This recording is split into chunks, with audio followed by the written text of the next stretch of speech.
Now there's growing concern about Ukraine's supply routes. Yeah, I got in 45 minutes late, but I couldn't call. And I said, well, Kim said you're going to be about 30, probably 30 minutes late. I go, well, that'll give him more time to sleep. Thank you so much, Joe.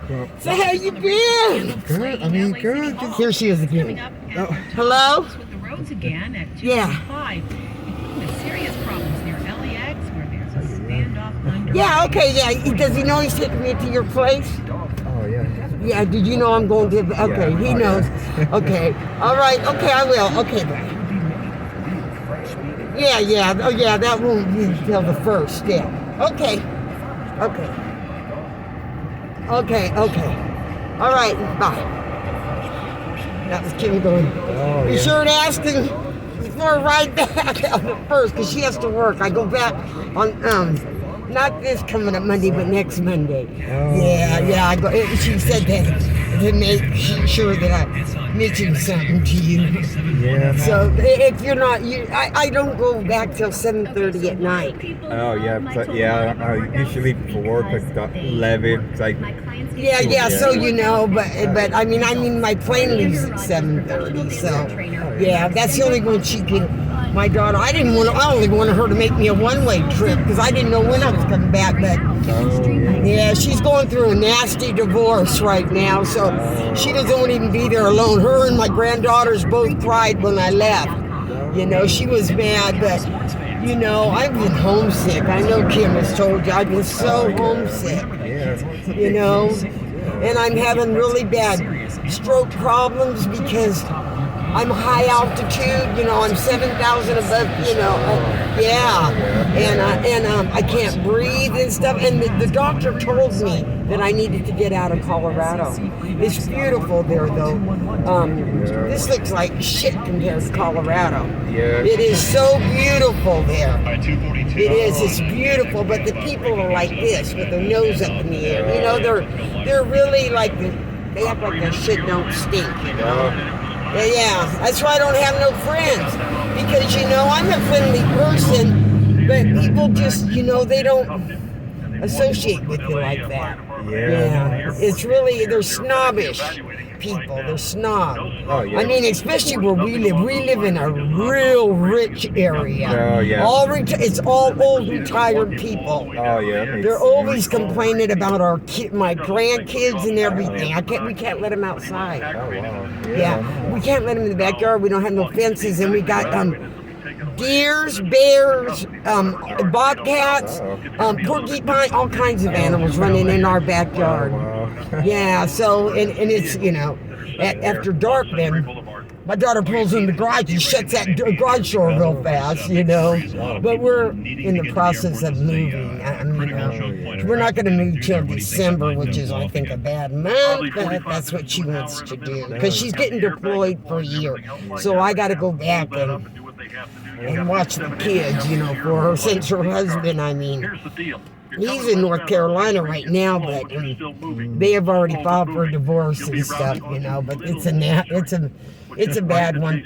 They were fighting every day. I mean, I couldn't handle it. I couldn't.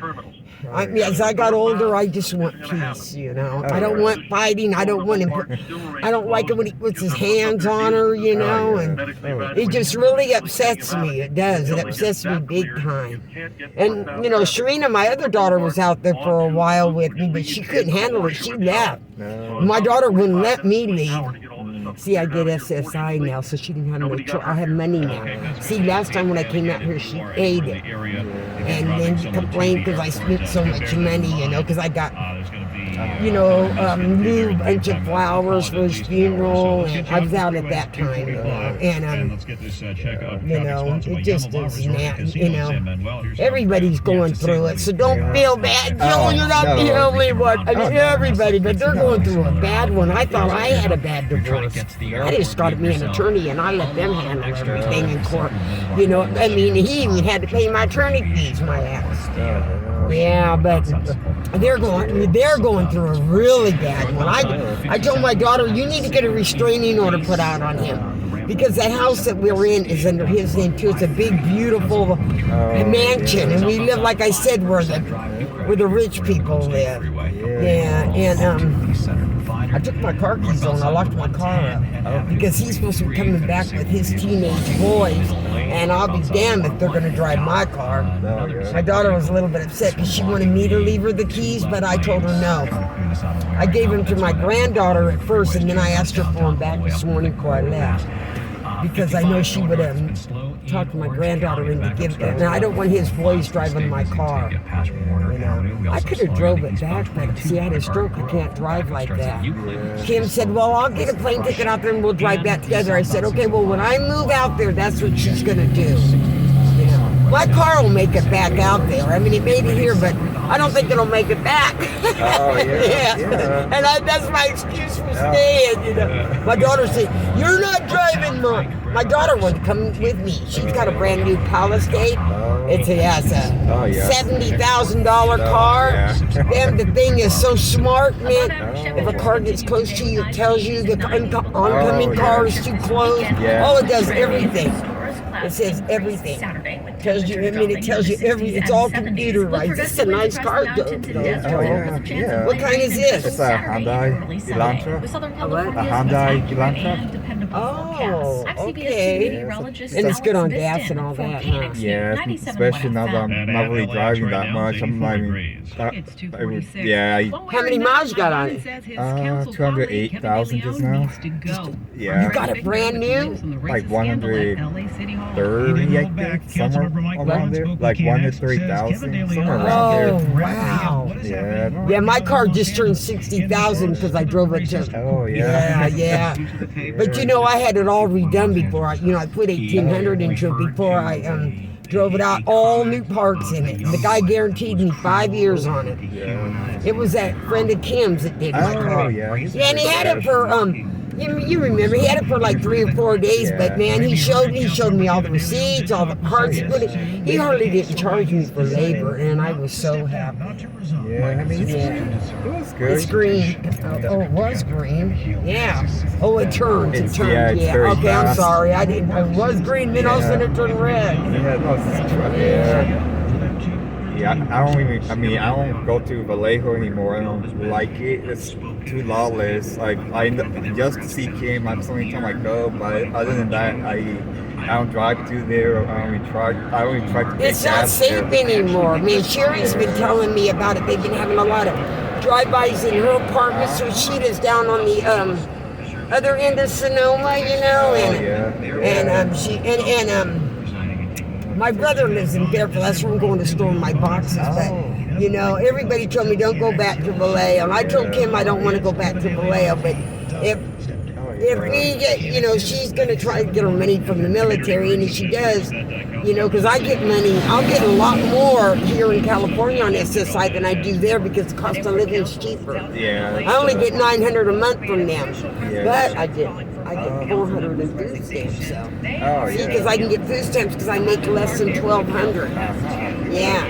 And when I come here, they said that I'm eligible for 14 something because they sent me a thing before I left.